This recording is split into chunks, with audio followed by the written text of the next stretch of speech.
दोस्तों, आज एक बहुत जरूरी बात करनी है जो हम सब सोचते हैं मगर जुबान पर कम लाते हैं। हम जिंदा क्यों हैं?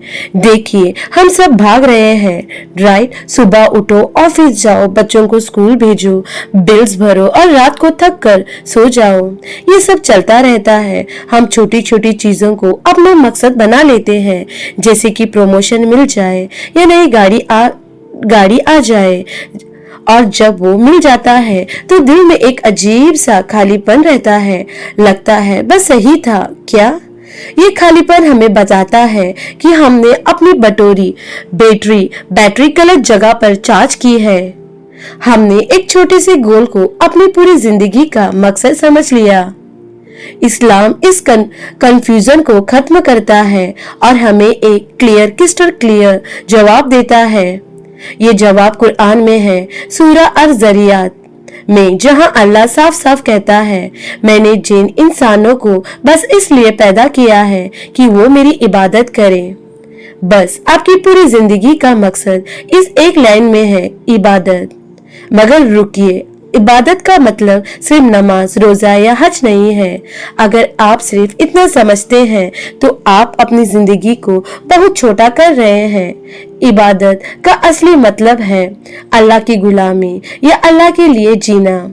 इसका मतलब है अपनी पूरी लाइफ को अल्लाह के बताए रास्ते के हिसाब से चलाना। सोचिए, जब आप एक डॉक्टर हैं और आप ईमानदारी से किसी मरीज का इलाज करते हैं तो क्या आप सिर्फ ड्यूटी कर रहे हैं? नहीं, आप अल्लाह की इबादत कर रहे हैं, क्योंकि आप उसकी बनाई हुई जान को बचाने में मदद कर रहे हैं। जब आप एक स्टूडेंट है और आप पूरी मेहनत से पढ़ते हैं ताकि आप अपने माँ बाप और कौम के काम आ सके, तो क्या ये सिर्फ पढ़ाई है? नहीं, ये भी इबादत है। जब आप एक बिजनेसमैन हैं और आप किसी को धोखा दिए बिना हलाल तरीके से अपना काम करते हैं, तो आपको बिजनेस भी एक दरवाजा इबादत बन जाता है।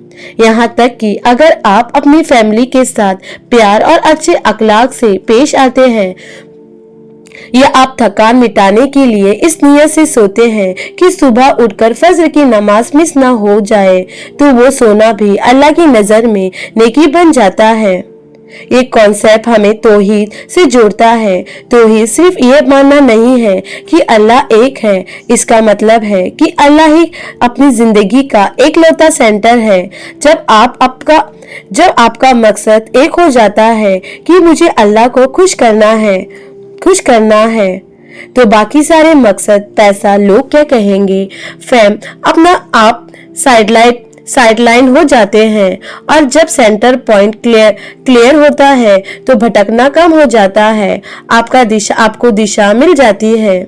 अब बात करते हैं मॉडर्न लाइफ की। आज की दुनिया में सबसे बड़ा प्रॉब्लम क्या है? एंजाइटी और डिप्रेशन। क्यों? क्योंकि हम हर चीज का कंट्रोल खुद लेना चाहते हैं, और जब चीजें हमारे हिसाब से नहीं होती तो हम टूट जाते हैं।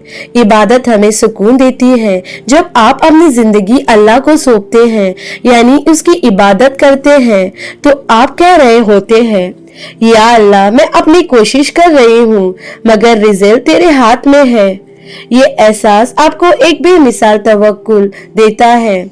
साइंस भी इस बात को मानती है। साइकोलॉजी कहती है कि जिन लोगों की जिंदगी में कोई हायर पर्पस होता है, वो ज्यादा खुश रहते हैं, उनका स्ट्रेस लेवल कम होता है। जब आप मानते हैं कि आपकी छोटी सी कोशिश भी इस दुनिया से बड़ी किस चीज से जुड़ी होती है, यानी जन्नत के लिए, तो आपकी मेहनत कभी वेस्ट नहीं हो जाती।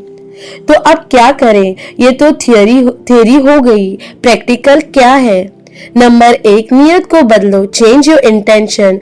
आज से अपने किसी भी काम को शुरू करने से पहले 5 सेकंड रुक कर सोचे, मैं ये काम क्यों कर रहा हूँ? क्या इसमें अल्लाह की रज़ा शामिल है? अगर आप ऑफिस जा रहे हैं तो नियत करें कि आप हलाल रिस्क कमा रहे हैं, ताकि आप किसी के सामने हाथ न फैलाएं। Change the scale. Change the scale. अपनी सफलता को सिर्फ बैंक बैलेंस के मत नापिए इससे कि आज मैंने अल्लाह की इबादत में कितनी बेहतरीन लाई, कि आज मैंने किसी की मदद की, कि आज मैंने गलत काम से खुद को रोका। यही असली कामयाबी है। नमाज को सिर्फ रस्म ना समझो। डोंट मेक सलाह जस्ट अ रिचुअल। नमाज हमारी हर चीज से रिकैलिब्रेशन है। 5 बार हम अपनी दिशा चेक करते हैं कि कहीं भटक तो नहीं गए। नमाज को एक ब्रेक नहीं बल्कि जिंदगी का मकसद समझे। याद रखें, इबादत करना हमारा मकसद इसलिए नहीं है क्योंकि अल्लाह को हमारी जरूरत है, माशाल्लाह वो बेनियाज है, बल्कि इसलिए है क्योंकि हमें उसकी जरूरत है। इबादत ही वो स्टेटम है जो हमें अंदरूनी सुकून, बाहर की दिशा और आखिरत की कामयाबी देती है। इसलिए जिंदगी का बस काटिए नहीं, उसे जी कर इबादत बनाइए। आपका मकसद क्लियर है, अब बस उस पर अमल करना है। दोस्तों, अगर आपको ये वीडियो पसंद आई हो तो प्लीज हमारे चैनल को लाइक करें और सब्सक्राइब करें और वीडियो को शेयर करना ना भूलिए।